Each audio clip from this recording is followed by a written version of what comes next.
So let's talk about private equity. I think we've got Hollywood to blame for creating this sort of preconception that private equity, over the years, has been a bit of a nasty place, sort of ruthless people coming in, buying a business, stripping the assets, selling everything that they can to make, to make the money. But I think this is a sort of an outdated sort of reputation. I think the private equity industry has done quite a lot to show that it's very experienced, it's very bold, very engaging as an investor. So I think, as tonight we'll see from the presentations, you'll understand that there's there's a lot more to this industry. That this idea that they're ruthless and stuff, it's just simply not the case anymore.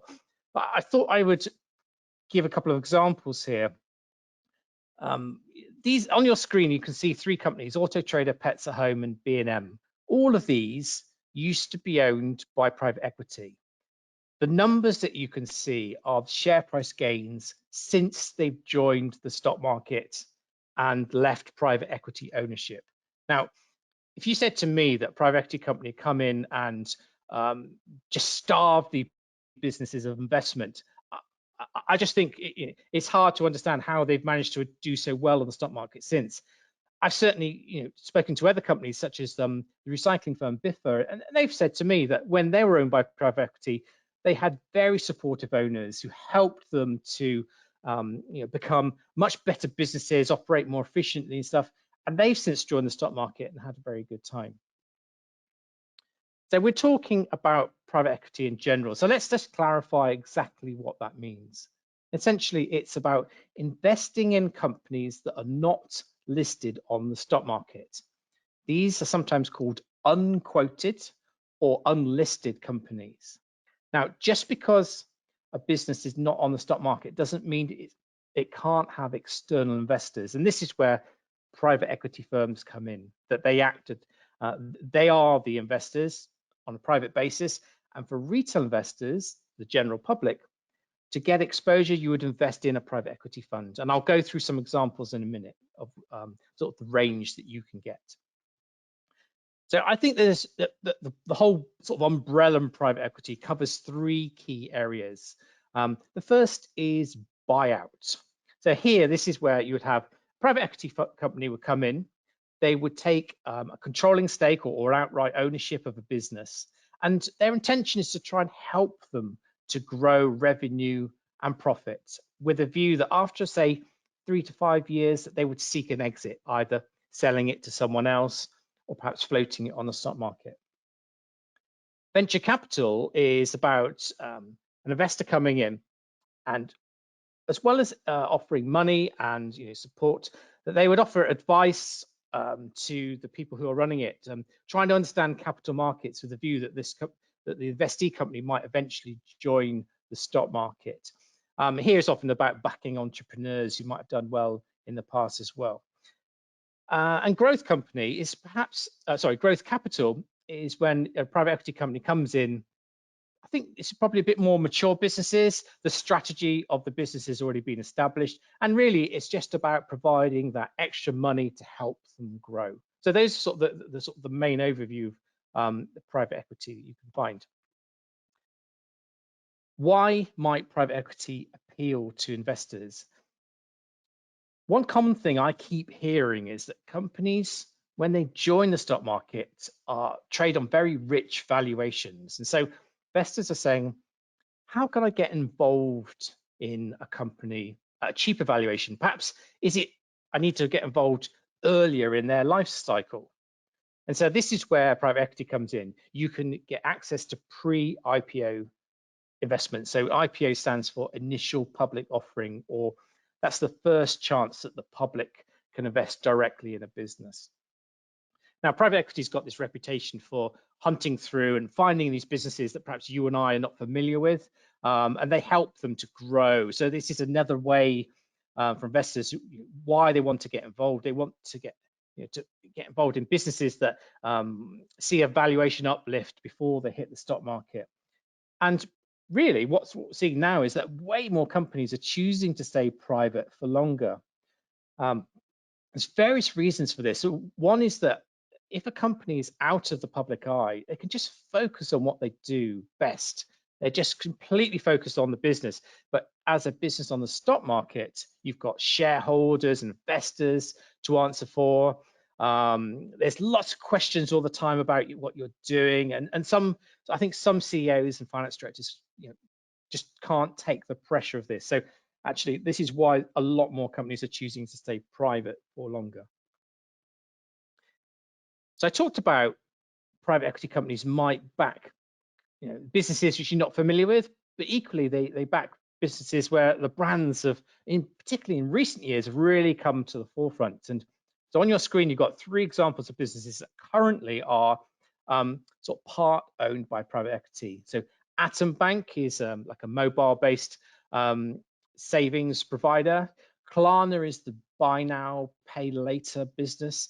And TikTok is owned by a company called ByteDance. And I imagine at some point in the very near future, all 3 of these businesses will appear on the stock market. But for anyone who's invested in a private equity fund, you might actually see that these have been sitting in portfolios for a while. So if you're a retail investor and you'd like to get exposure to this part of the market, there's various ways that you can do it. One is to buy shares in a private equity focused investment trust. You can also buy shares in a quoted equity investment trust, where it might be buying and selling companies that trade on the stock market, but a portion of its portfolio is actually held in these private unquoted businesses. And I'll give you some examples in a second. And if you don't want to have this active management, you can go down the passive investing route. There are private equity themed exchange traded funds, which are just like tracker funds that will track the performance of a basket of shares that are related to the private equity theme. Or you can have a look at venture capital trusts, enterprise investment schemes. So on your screen, you can see some examples of private equity investment trusts, and all of these trade on the London Stock Exchange. So on the left-hand side, we have Private Equity Direct. At the top there, we've got 3i Group. But that's actually a FTSE 100 business. It's got a big stake in the European retailer Action. You might, looking down the list, you may be familiar with Oakley Capital Investments. They've got a stake in Time Out. Go down the middle, we've got under the private equity growth capital section, there's Schiehallion, which is part of the Baillie Gifford stable. And there's Chrysalis Investments. They've got a stake in Klarna, which I talked about earlier. And then you can invest in private equity fund of funds. So this, if you take Harbourvest, who has got some investments in technology space, we've got Pantheon, who we're going to hear from a little bit later tonight. They will invest in other private equity funds. So you get very diverse exposure to this part of the market.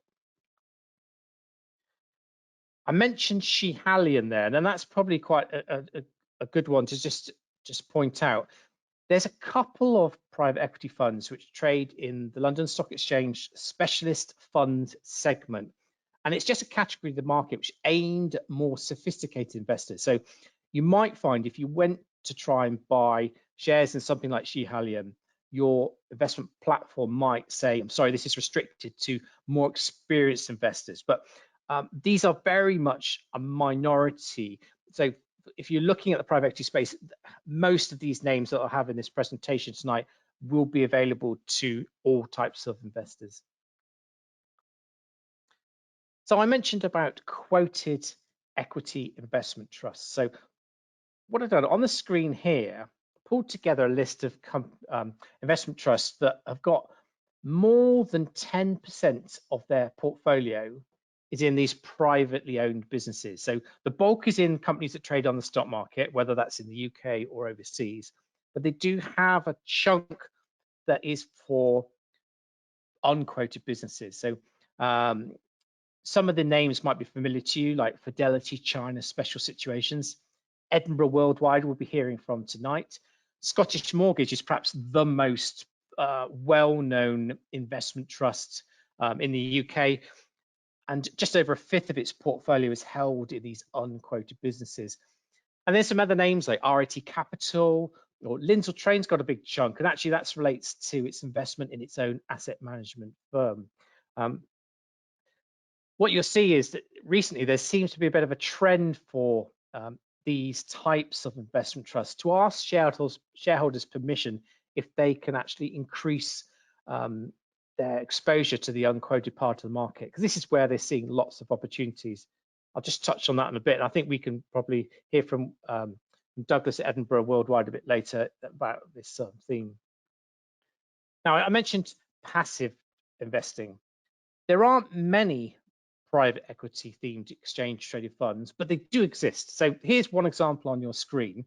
Trades on the London Stock Exchange. It's called LPX Private Equity Swap. And it's got the ticker XLPE. Now here, it's tracking a basket of private equity companies. Within that, you've got names like EQT, KKR, and Blackstone. So this is whatever the index does, the exchange traded fund is designed to mirror the same performance. Now, there are some risks to consider when investing in private equity, and I think these are quite important to understand. Liquidity is one. If you are an investment trust and you invest in companies in the stock market and you want to, say, sell down some of your holding, you can just sell it to other investors on the market. If you're a private equity investment trust or fund and you're looking to sell some of your unquoted investments, you have to go out and actively find a buyer for this. Now, that can take some time.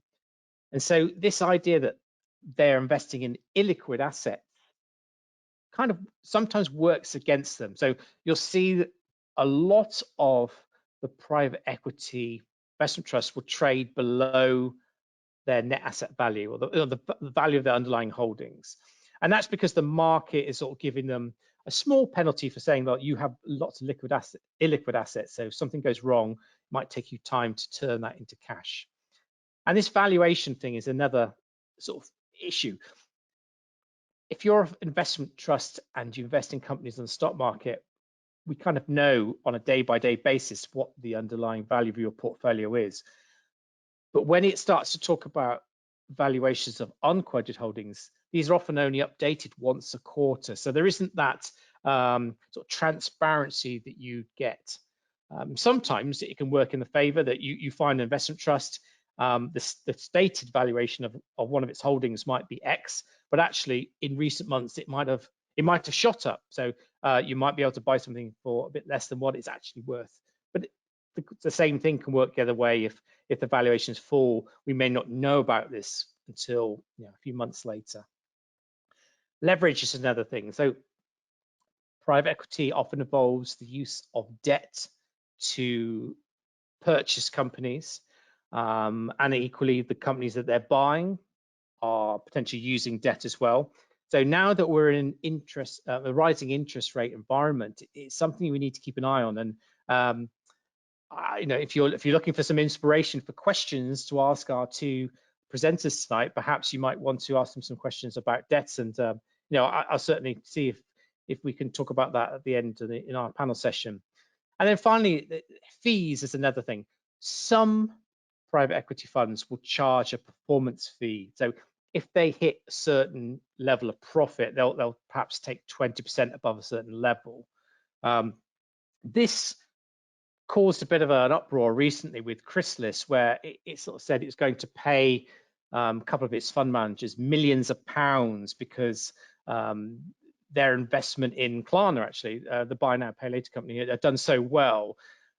Equally, there are many other investment trusts in the private equity space which say, well, we don't need to charge a performance fee. So I wonder whether the general direction of travel is perhaps that performance fees could be diminishing, but it's something for you to look at and something to accept, because you might say, well, if they're achieving such a great level of performance, I'm happy to give them a little extra fee, but it's definitely something for you to consider when you're doing research in this space. So how have private equity investment trusts performed? So on your screen, you see some examples here. At the bottom, I put the MSCI World Index just to give you some comparison. Now, this is a very popular benchmark for stocks and shares around the world. So if someone says, how is the global stock market doing? They may well be referring to the MSCI World Index. So over the last 10 years, if you included share price gains and losses and also dividends, it's returned 247%. But just look at the majority of those other private equity names I've got on the screen have done much better than that. Now look at 3i, nearly 4 times as much. So the past performance on a 10-year basis has been very good for the private equity space. Now, just remember, there's no guarantee that that will continue to happen, but I think that sort of kicks us off a nice tone to understand that this is a really interesting place for you to look at, particularly if you're looking to build a diversified portfolio and have a bit of interest in lots of different areas.